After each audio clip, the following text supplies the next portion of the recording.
चल हाजी गुरु जी। अरे ये हम सोचे था नहीं कि आज एक महीना बैठल हो गई रे कोनो जजमान आवत नहीं खसे जे कुछ देख सुन के चोखा चटनी के कुछ काम चल जी आ घरे लइको बड़े से दुगो हनियो के चल जी आ कोनो चेला चपाटी आवत नहीं खसे रे का बात नहीं देखा भी ते जतरा बात तोरा देखे के पाओ देखी का देखी का रुको जरा सबर गुरु जी लागत है कि कोनो मौका होने से आवत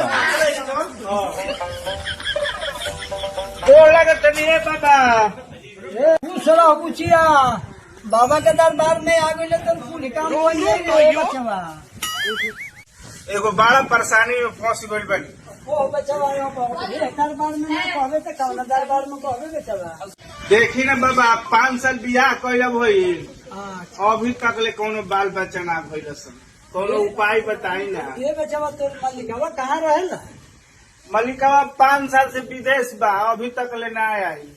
ओहो तो इहे न गलती करता ई विदेश 5 साल से बा। हाँ बाबा अरे तो बचवा तोरा जरूरी पड़ले बा एगो भक्त तो तारा जरूरी चाही बचवा बाकी हे दरबार में आ गइल बारू बाड़ा तारा के भगवान किस्मते तार तेज बा लेके आई बनी ए बाबा कसहू उपाय क के कसहू एगो बहरी निकाल दी। ये बचवा कैसे कैसे तू हमारा दरबार में आ गइल राम कुटिया में आ तहार काम ना होई तो फिर अब हमारे जीवन बेकारे न बा तहार काम जरूर होई रहल हिया कहत हिया कि हम बाबा कहाँ गई रहनी है।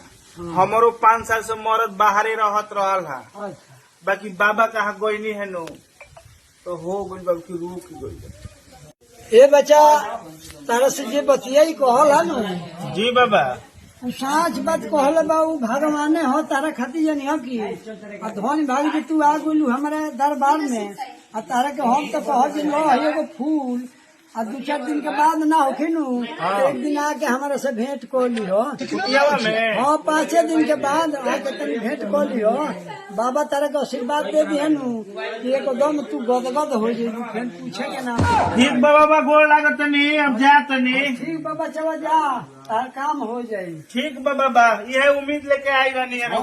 हो